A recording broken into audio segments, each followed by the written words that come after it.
ముఖ్యమంత్రి వైఎస్ జగన్మోహన్ రెడ్డి గారు ఈరోజు ఉదయం 11 గంటలకు వైసీపీ కేంద్ర కార్యాలయం ప్రధాన కార్యాలయం తాడేపల్లిలో మీడియా సమావేశాన్ని నిర్వహించబోతూ ఉన్నారు.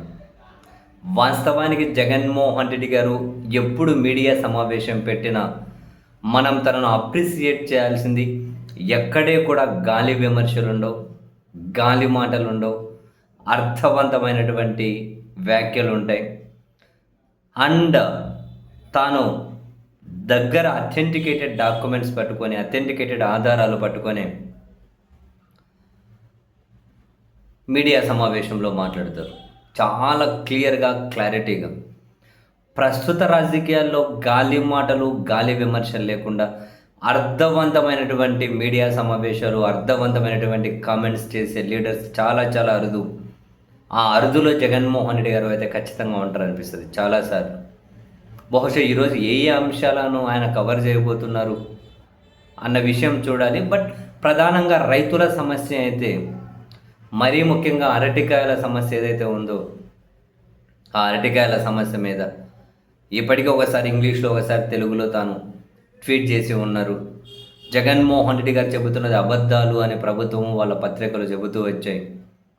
అండ్ అరటికాయల సాగు, దాని రేట్లు, దాని చుట్టూ కష్టాలు జగన్మోహన్ రెడ్డి గారికి మించి మరో నాయకుడికి ఖచ్చితంగా తెలిసి ఉండకపోవచ్చు. ఎందుకు అంటే అరటికాయల సాగు అంటే గుర్తొచ్చేది పులివెందుల చుట్టుపక్కల ప్రాంతాలే ఫస్ట్.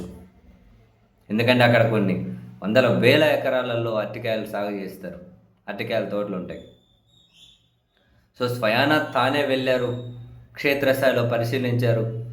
అండ్ పులివెందుల నియోజకవర్గంలో చాలామంది అరటికాయలు పండించే రైతులు జగన్ గారికి తెలుసు. ఏ రేట్ ఎట్లుంది, ఏ ధర ఎట్లుంది, ఇంతకుముందు ఎట్లుంది, ఇప్పుడు ఎట్లుంది, అన్నీ తెలిసే ఉంటాయి.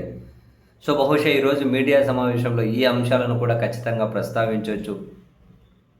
అండ్ బహుశా ఇంకేమైనా ప్రభుత్వ మెడికల్ కాలేజీలతో పాటు దాని అనుబంధ ఆసుపత్రులను కూడా ప్రైవేట్ వాళ్ళకి ఇచ్చేసి అందులో డాక్టర్లు, సిబ్బందికి మాత్రం జీతాలు ప్రభుత్వం ఇస్తుంది అంటున్నారు కదా. బహుశా అటువంటి అంశాలు కూడా ఉండొచ్చు.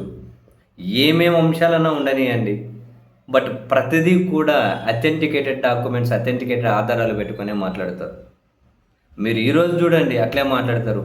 జగన్ గారు మీడియా సమావేశం అయిపోయిన తర్వాత మనం చాలాసార్లు చెప్పాం, ఇప్పుడు చెబుతున్నాం, ప్రభుత్వం వైపు నుంచి ఒక్కరైనా వచ్చి జగన్ గారు మాట్లాడినట్లు పాయింట్ టు పాయింట్ ఒక్క రోజు కూడా వివరణ ఇవ్వరు. అదే ఆశ్చర్యం అనిపిస్తుంది. ఆ మొత్తంలో ఏదైనా ఒక లైనో ఒక వర్డో పట్టుకుంటారు. ఇంకా అది కూడా లేకపోతే నీకు ఇంకా సిగ్గు లేదు, మీడియాతో మాట్లాడుతున్నావు, నీకు 11 చెర సిగ్గు లేదు, నువ్వు ఒకసారి నీకు ఈసారి ఒకటే వస్తుంది, నీకు ఈసారి గుణసున్న వస్తుంది, ఈసారి నువ్వు పులిందలుగా ఓడిపోతావు, ఎందుకు ఇట్లాంటివన్నీ మాట్లాడతారు.